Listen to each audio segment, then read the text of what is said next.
Imaginez avoir un super pouvoir, celui de convaincre n'importe qui de faire à peu près n'importe quoi. J'ai une bonne nouvelle pour vous, ce pouvoir existe bel et bien et il s'appelle l'art de la persuasion. L'expérience de Milgram, Stanford, la zone extrême, de plus en plus d'expériences montrent qu'avec les bonnes circonstances et le bon processus, on peut amener à peu près n'importe qui à faire n'importe quoi et même tuer d'autres personnes.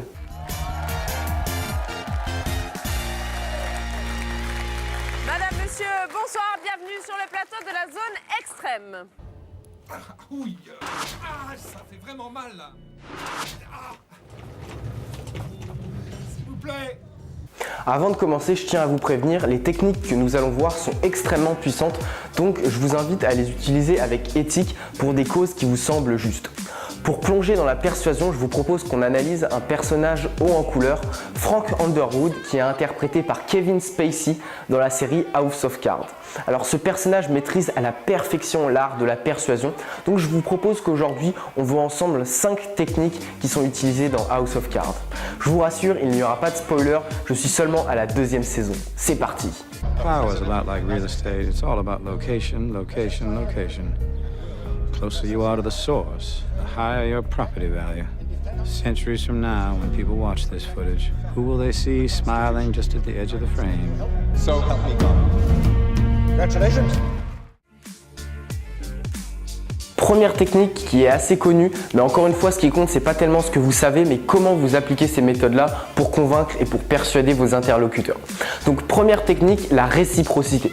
Cette technique est très simple, elle consiste simplement à offrir quelque chose et en retour avoir quelque chose d'autre. C'est un des fondements de notre société. À l'époque préhistorique, on vous offrait peut-être un steak de mammouth et en retour si vous étiez pêcheur, vous offrez du poisson à cette personne là.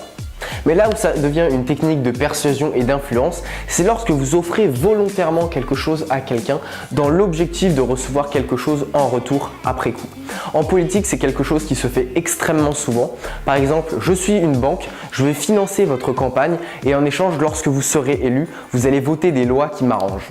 Dans House of Cards, Frank utilise constamment cette technique. Par exemple, dans la saison 1, il offre des informations à Zoe Barnes, une jeune journaliste. Il ne fait pas ça par bonté de cœur. Il va ensuite la manipuler pour diffuser les informations qui l'arrangent. Dans la saison 2, il fait tout pour nommer Jackie Sharp comme chef de la majorité. Là encore, c'est quelque chose qui est calculé. Il sait qu'elle lui sera redevable et qu'il pourra l'utiliser pour ses manœuvres politiques.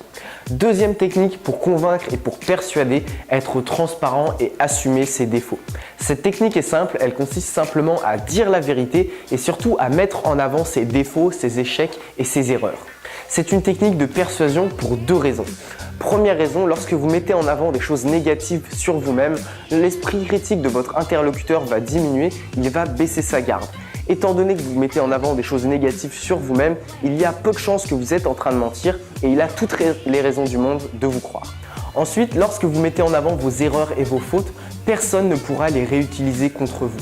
Au lieu de faire comme tout le monde et essayer de cacher ses erreurs sous le tapis, vous au contraire, vous assumez vos fautes, vous les mettez en avant et donc plus personne ne pourra les réutiliser puisque vous les avez assumées.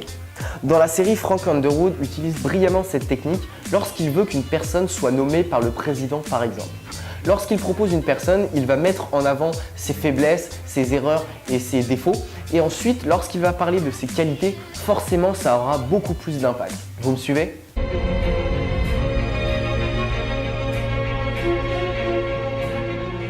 J'ai presque pitié de lui. Il n'a pas choisi de se retrouver dans mon assiette. Quand je l'aurai découpé et jeté les morceaux au chien, il saura ce que c'est d'être confronté à la brutale et inéluctable vérité.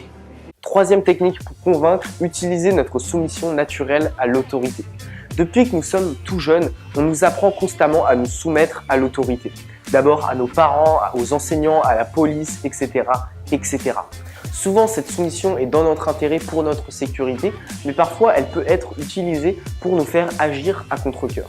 Une expérience intéressante a été faite à ce sujet.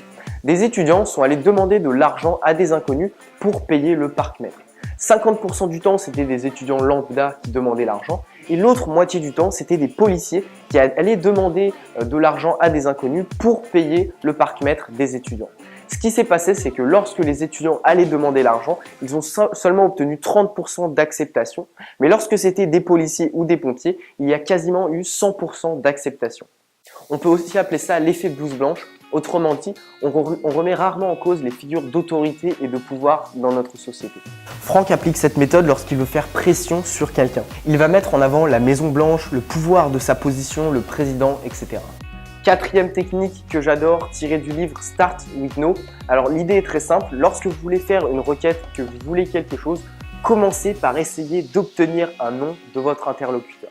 C'est un petit peu difficile d'expliquer ça comme ça, donc je vous invite à regarder toute une vidéo que j'ai réalisée à ce sujet où je vous parle d'un cas concret où j'ai utilisé cette méthode sur un vendeur. Dans House of Cards, Franck utilise cette technique pour obtenir le soutien des autres. Par exemple, lorsqu'il veut adopter une stratégie, il va commencer par rechigner, dire que cette stratégie est risquée, que c'est pas forcément le meilleur choix. Et ensuite, la personne en face va avoir la réaction totalement inverse et lui demander de creuser le sujet. Il va donc susciter de l'intérêt pour cette réforme et il va pouvoir obtenir plus facilement ce qu'il veut puisque c'est l'idée de l'autre.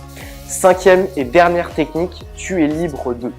La base pour persuader et convaincre quelqu'un, c'est de faire en sorte qu'il se sente libre d'accepter ou non. On a tous déjà utilisé cette technique.